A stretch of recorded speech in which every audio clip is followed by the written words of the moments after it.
quality of the camera is not really good, but the audio is good.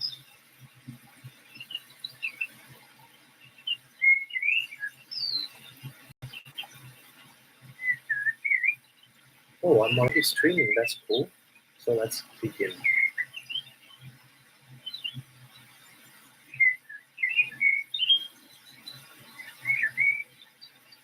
Okay. Let's see what is gonna happen.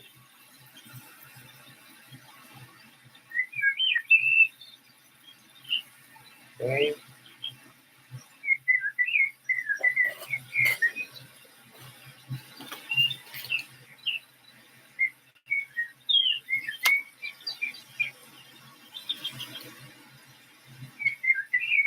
Well, last time I stopped chapter 6.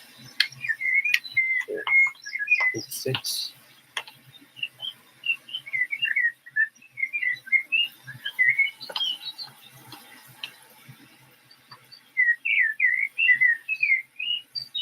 Book 6. The substance of the universe is obedient and compliant, and the reason which governs it has in itself no cause for doing evil, for it has no malice, nor does it do evil to anything, nor is anything harmed by it. But all things are made and perfected according to this reason. They can change the thing.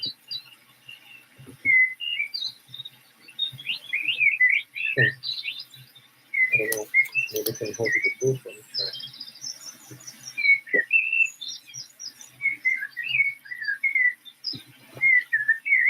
See book 6.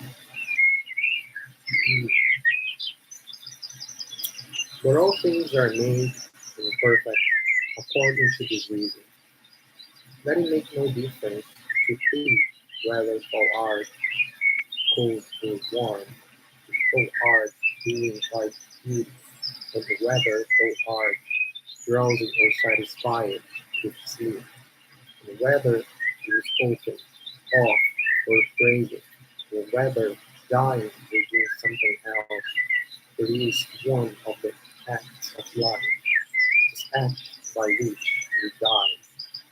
It is sufficient, then, in this act also, to do well what we have in hand.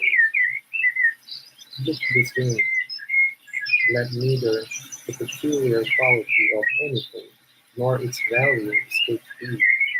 All existing things can change, and they which either be reduced to vapor, which indeed also dispenses one, or they reveal person. The reason which governs knows what its own position is, and what it does, and on what material it works. The best way of avenging thyself is not to become like the wrongdoer.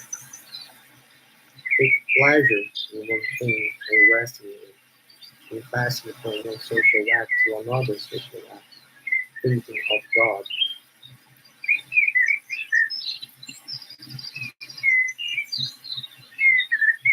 The ruling principle is that which rouses and turns itself, and while it makes itself such as it is, and such that is as it wills to be, it also makes everything which happens to appear to itself to be such as it wills. In conformity to the nature of the universe, every single thing is accomplished, for certainly it is not in conformity to any other nature that each thing is accomplished, either a nature which externally comprehends this, or a nature which is comprehended within this nature, or a nature external and independent of this. The universe is either a confusion and a mutual evolution of things, and a dispersion, or it is unity and order and providence. If then it is the former, why do I desire to perish in a fortuitous combination of things in such exorbitant? Why do I care about anything else than how I shall at last from earth? And why am I disturbed for the dispersion of my elements? It will happen whatever I do, but if the other supposition is true, I venerate, and I am true, and I trust in him who governs. When both has been compelled by circumstances to be disturbed in a manner, quickly return to thyself, and do not continue out of tune longer than the compulsion lasts. For thou wilt have more mastery over the harmony by continually recurring to it. If thou hadst a stepmother and a mother at the same time, thou wouldst be dutiful to thy stepmother, but still thou wouldst constantly return to thy mother. Let the court and philosophy now, which would be stepmother and mother, return to philosophy frequently and repose in her, through whom what thou meetest within the court appears to be tolerable, and thou appears tolerable in the court. When we have meat before us in such eatables, we receive the impression that this is the dead body of a fish, and this is the dead body of a bird or of a pig, and again, that this Falernian is only a little grape juice in this purple robe, some sheep's wool dyed with the blood of a shellfish.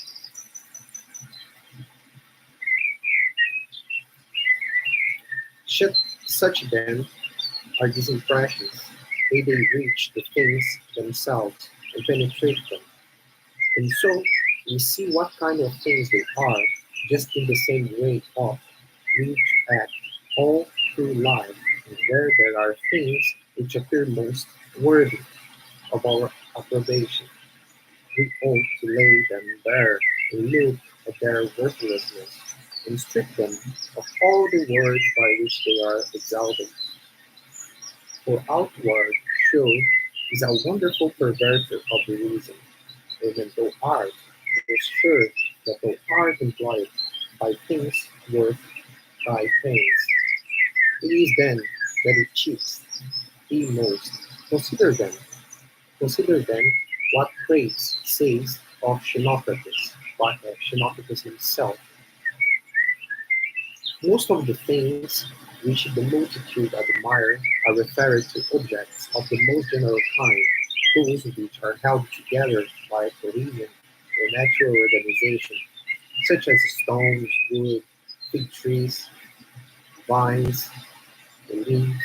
But those which are admired by men who are little more reasonable are referred to the things which are held together by a living principle, as flocks, herds.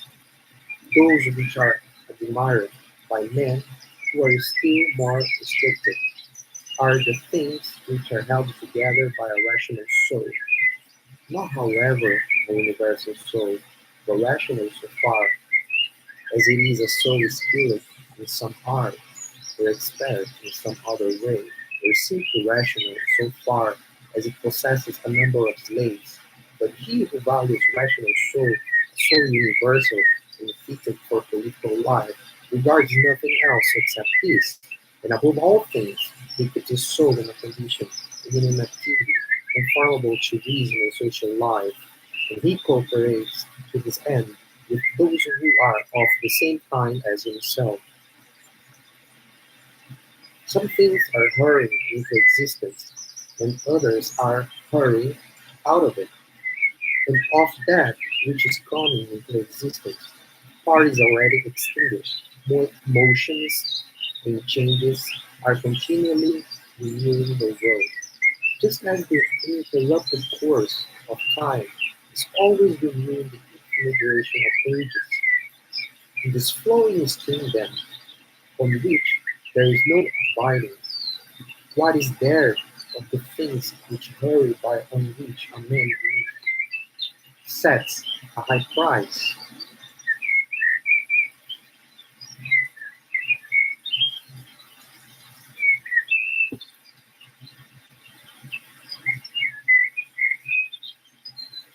It would be just as if a man should fall in love with one of the sparrows which fly by, but has already passed out of sight. Something of this kind is the very life of every man, like the exhalation of the blood and the respiration of the air. For such as it is to have once drawn in the air and to have given it back, which we do every moment, just the same is it with the whole respiratory power which thou didst receive in thy birth yesterday and the day before, to give it back to the elements from which thou didst first draw it. Neither is transpiration as in plants a thing to be valued, nor respiration as in domesticated animals and wild beasts, nor the receiving of impressions by the appearance of things, nor being moved by desires as puppets by strings, nor assembling herds, nor being nourished by food, for this is just like the act of separating and parting with the useless part of our food. What then is worth being valued to be received with clapping of hands? No, neither must we value the clapping of tongues, for the praise which comes from the many is clapping of tongues. Suppose then that thou hast given up this worthless thing called fame. What remains that is worth valuing? This is my opinion.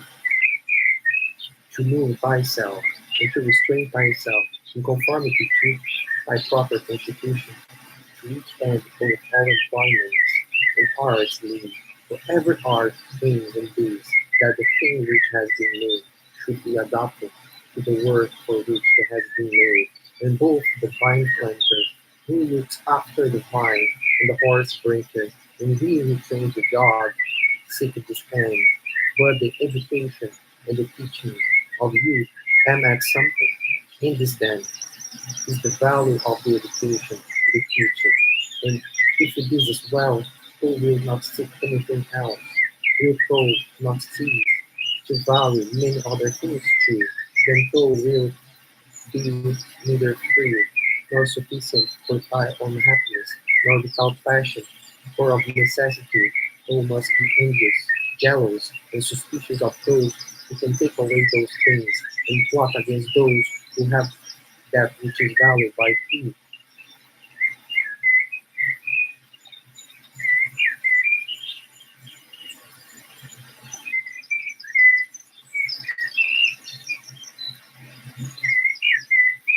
Necessity, a man must be altogether in a state of perturbation who wants any of these things, and besides, he must often find fault with the gods, but no, but reverence and honor thy own mind will make thee content with thyself, and in harmony with society, in agreement with the gods, that is, praising all that they give and have ordered. Above, below, all around are the movements of the elements, but the motion of virtue is in no one of these. It is something more divine and advancing by a way hardly observed. It goes happily on its road. How strangely men act! They will not praise those who are living at the same time and living with themselves, but to be themselves praised by posterity, by those whom they have never seen or ever will see. These they set much value on, but this is very much the same as if thou shouldest be grieved, because those who have lived before thee will not praise thee. If a thing is difficult to be accomplished by thyself, do not think that it is impossible for man. But if anything is possible for man, and conformable to this nature, think that this can be attained by myself too. In the govern in the gymnastic exercises, suppose that a man has torn teeth with his nails, and by dashing against my head has inflicted a wound. Well, we neither show any signs of vexation, nor are we offended, nor do we suspect him afterwards as a treacherous fellow. And yet we are on our guard against him, not however as an enemy, nor yet with suspicion, but we quietly get out of his way. Something like this let by behavior be in all the other parts of life. Let us overlook many things in those who are like antagonists in the gymnasium, for it is in our power, as I said, to get out of the way, and to have no suspicion nor hatred.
Let's continue.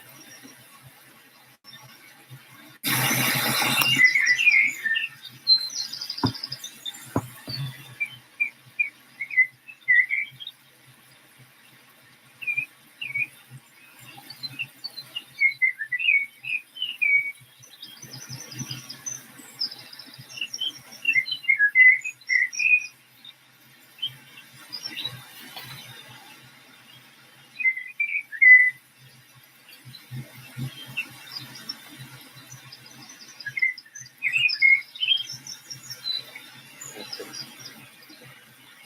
So let's continue.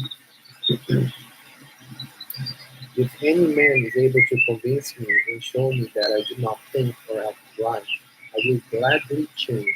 For I seek the truth, by which no man was ever injured, for he is injured, who abides in his error and ignorance. I do my duty.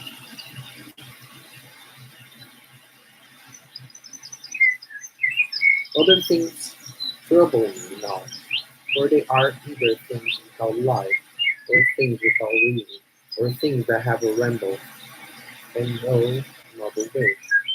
As to the animals, which have no reason and generate all things and objects, we both, since both has no reason and they have no one, make use of them with a generous and liberal spirit. The coward human beings, as they have reason, behave in a certain spirit, and in all occasions call on the gods, and do not perplex thyself about the length of time in which thou shalt do this, for even 3 hours so spent are sufficient. Alexander the Macedonian and his group by death were brought to the same state, either they were received among the same seminal principles of the universe, or they were alike dispersed among the atoms. Consider how many things in the same indivisible time take place in each of us, things which concern the body and things which concern the soul. And so thought will no wonder if many more things, or rather, all things which come into existence,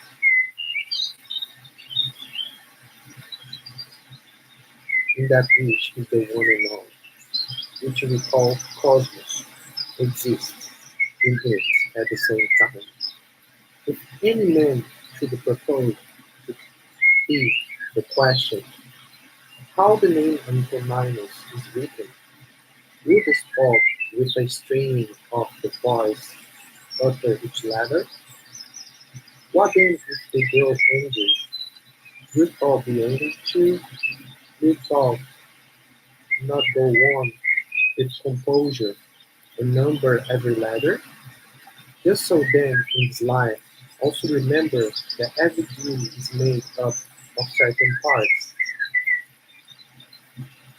This it is by duty to observe and without being disturbed or showing anger towards those who are angry, with free to go on by way and finish that which is set before thee. How cruel it is not to follow men to strive after the things which appear to them to be suitable to their nature and profitable. And yet, a manner thou dost not allow them to do this, and thou art vexed because they do wrong, for they are certainly moved towards things because they suppose them to be suitable to their nature and profitable to them. But but it is not so. Teach them,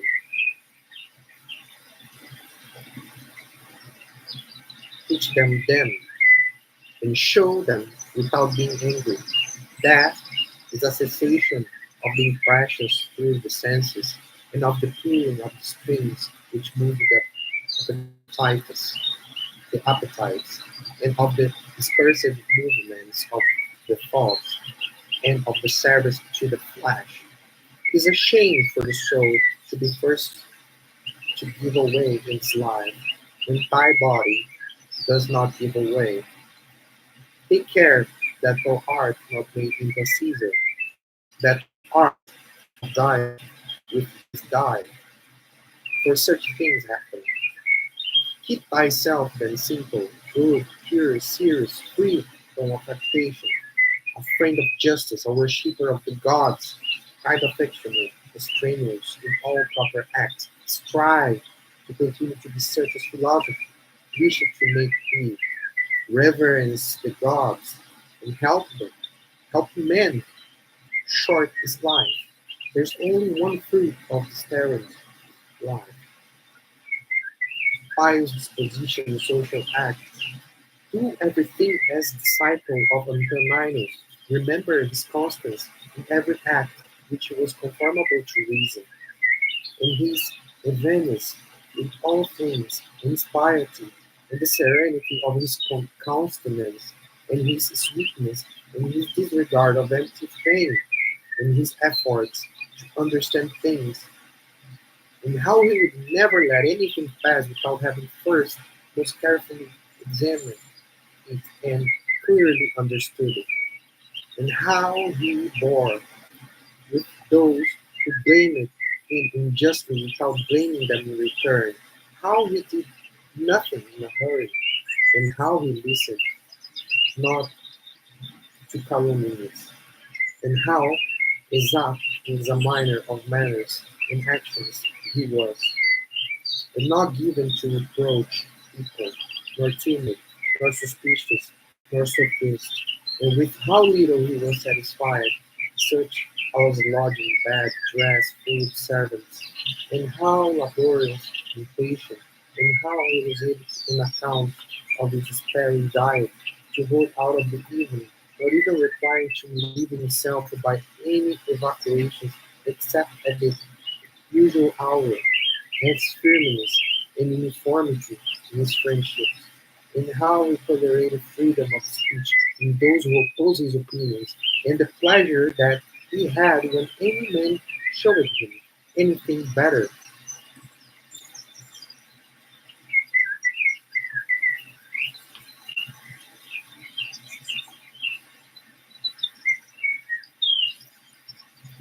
and how religious he was without superstition. Imitate all these that thou mayest have as good conscience.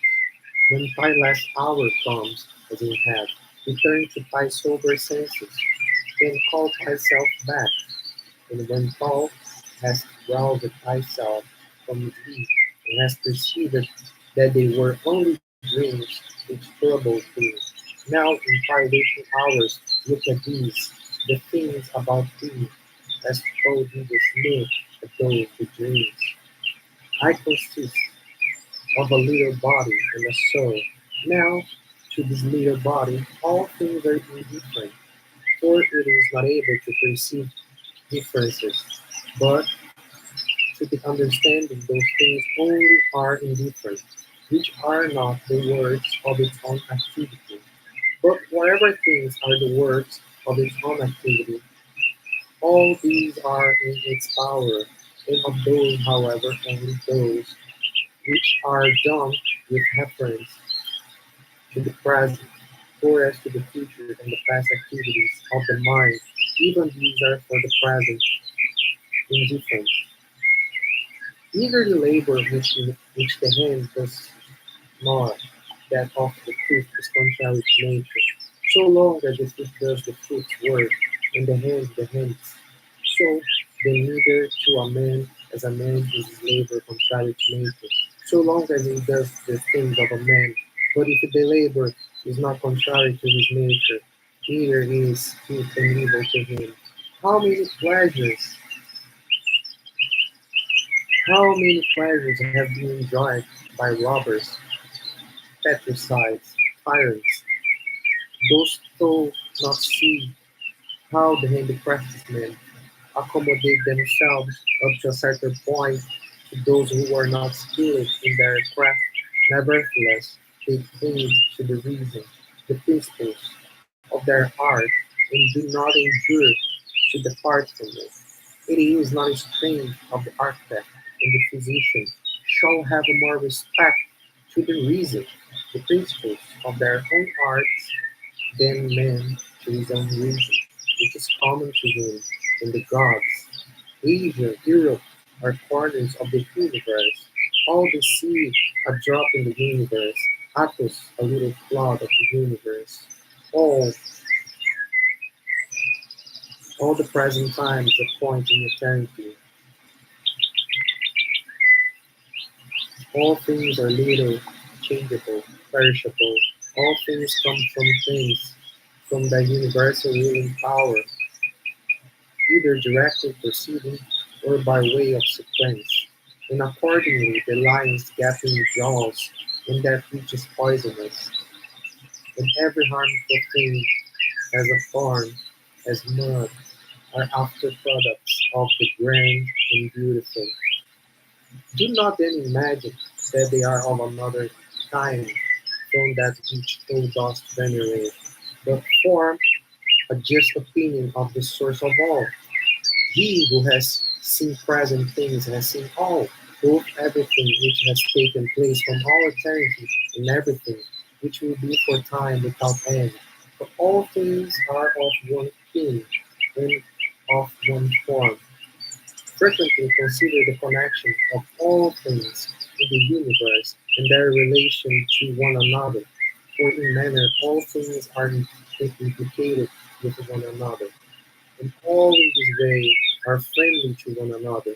For one thing comes in order after another, and this is by virtue and the active movement, the mutual aspiration, and the unity of the substance. Adapt thyself to the things which thy lot has been cast, and the man among whom thou hast received thy portion. Love them, but do it truly sincerely. Adapt thyself to the things with which thy lot has been no, every instrument, true vessel. If it does that for which it has been made, is well, and yet he who made it is not there. But in the things which are held together by nature, there is within and there abides in them the power which made them. Therefore, the more is it fit to reverence this power, and to think that if thou dost rely, dost, dost live, and act according to its will, everything in it is a conformity to intelligence, and thus also in the universe, the things which belong to it are in conformity to intelligence. Whatever of the things which are not within thy power thou shalt suppose to be good for thee or evil, you must of necessity be that, if such a bad thing befall thee, or the laws of such good thing, thou wilt blame the gods and hate the man.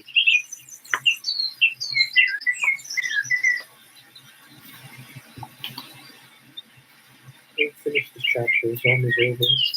We really just need 2 pages a day, but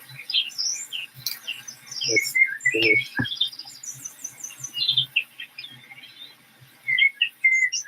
Those, those who are cause of misfortune for the lost, or those who are suspected of being likely to be the cause, and indeed we do must we do much injustice, because we make a difference between these things, because we do not regard these things as indifferent.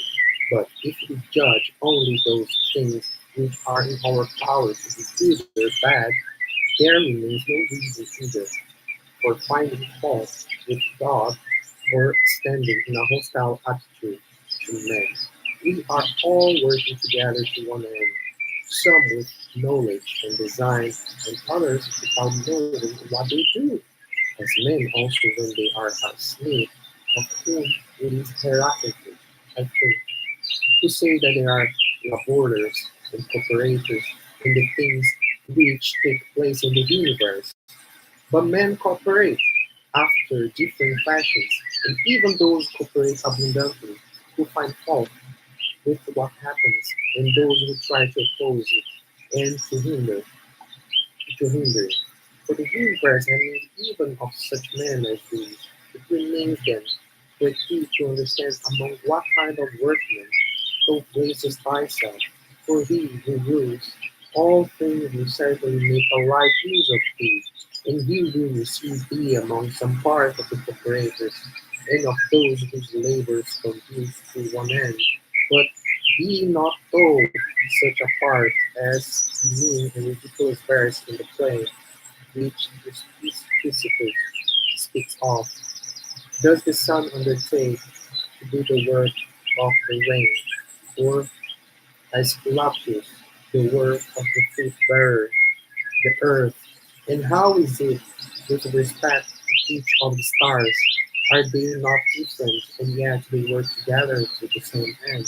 If the gods have determined about me and about the things which must happen to me, they have determined well, for it is not easy even to imagine a deity without worthful, and as to doing them harm, why should they have any desire towards that? For what advantage would the result to them from these or to the whole, which is the special object of their prohibition? But if they have not determined about the individuality,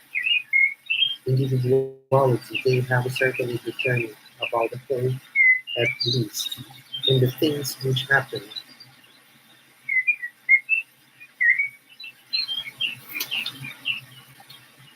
in the things which happen by way of sequence in this general arrangement. I ought to accept with pleasure and to be content with them. But if they determine about nothing which is wicked to believe, or if we do believe it, let us neither sacrifice nor pray nor swear by them nor do anything else which we do as if the gods were present and leave it with us. But if who, however, the gods determine about no one of the things which concern us, I am able to determine about myself, and I can inquire about that which is useful, and that is useful to every man, which is conformable to his own constitution and nature. For my nature is rational and social, and my city and country, so far as I am Antoninus, is Rome, but so far as I am a man, it is the world. The things then which are useful to the cities are alone useful to me. Whatever happens to every man, it is for me for the interest of the universal. This might be sufficient, but further thought would observe this also as a general truth, if thought thus observe that whatever is profitable to any man is profitable also to other men. The Latin the word profitable, be taken here in the common sense as said of things of the middle kind, neither good nor bad. As happens to be in the amphitheater in such places that the continual sight of the same things and the uniformity make the spectacle boresome. So it is the whole of life, that all things above, below are the same, and from the same. How long then? Keep continuing. That all kinds of men and all kinds of pursuits and all of nations are dead, so that thy thoughts come down even to Philistine and Phoebus and Origanian. Now turn thy thoughts to the other kinds of men, to that place then we must remove, where there are so many great orators, and so many noble philosophers, philosophers, Heraclitus, Pythagoras, Socrates, so many heroes of former days, and so many generals after them, and tyrants beside kings, Eudoxus, Hipparchus, Archimedes, and other men of acute natural talents, with minds lovers of labor, versatile confidence, mockers even of the perishable and ephemeral life of man, as Menippus and such as are like him. As all these consider that they have long been in the dust. What harm then is this to them, and what to those whose names are altogether known? One thing here is worth a great deal, to pass by life in truth and justice, with a benevolent disposition even to liars and unjust men, when thou wishes to delight thyself, think of the virtues of those who live with thee, for instance, the activity of one, and the modesty of another, and the liberality of a third, and some other good quality of a fourth, for nothing delights so much as the examples of the virtues when they are exhibited in the morals of those who live with us and present themselves in abundance, as far as it is possible. Wherefore we must keep them before us. Thou art not satisfied, I suppose, because thou waitest only so many will try, and not 300. Be not dissatisfied then. that Stowe must live only so many years and not more, whereas Stowe are satisfied with the amount of substance which has been assigned to food. So be content with the time. Let us try to persuade them, men, but act even against their will when the principles of justice lead their way. If, however, any man, by using force, stands in thy way, betake thyself to contentment and tranquillity, and at the same time employ the hindrance toward the exercise of some other virtue. And remember that thy attempt was with a reservation, that thou didst not desire to do impossibilities. What then didst thou desire? Some such effort as this.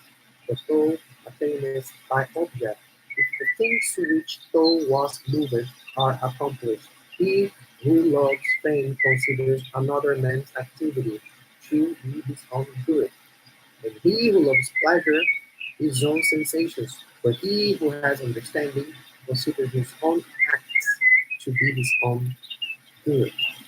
It is in our power to have no opinion about a thing and not to be disturbed in our soul, for things themselves have no natural power to form our judgments. Accustom thyself to attend carefully to what is said by another, and as much as it is possible, being speaker's mind, the which is not good for the swarm, neither is it good for the bee. If sailors abuse the helmsman, or deceive the doctor, would they listen to anybody else? Or how could the helmsman secure the safety of those in the ship, or the doctor the health of those whom he attends? How many together with whom I came into the world are already gone out of it? Through the jaundice, honey tastes their bitter, and to those bitten by mad dogs, water causes fear. And to little children, the ball is a fine thing. Why then am I angry? Dost thou think that a false opinion has less power than the bound in the jaundice or the poison him who is bitten by a mad dog? No man will hinder thee from living according to the reason of thy own nature. Nothing will happen to is contrary to the reason of the universal nature. What kind of people are those who men wish to please for that object? And by what kind of acts? How soon will time cover all things? And how many we have covered already? So this is chapter 6. The meditations written by Mark Aurelius. I think it's one of the greatest books ever written in the history of mankind. I read it. I read it all the time. Actually, not every day. I try to. But usually, I can reach a pages, but today I decided to read the whole chapter. Okay, guys, a good day.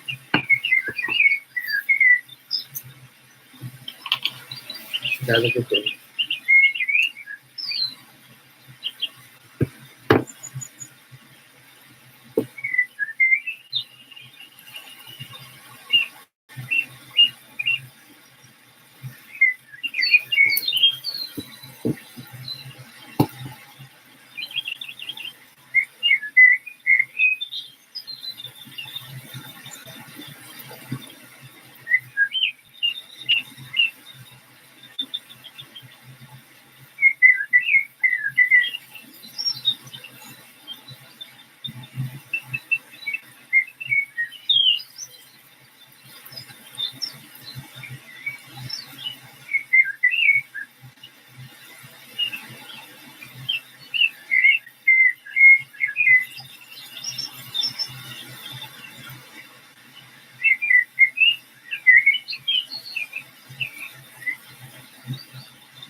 So nobody came, right? I don't know. I'll check it later. But I think this zero followers. My old YouTube account was blocked by Google. What can I do?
Okay, at the end of the live streaming. Thank you for watching. I don't know. I'm just experimenting.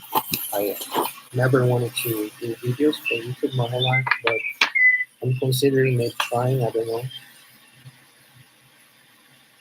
Um, I always read Meditations by Marcus Aurelius.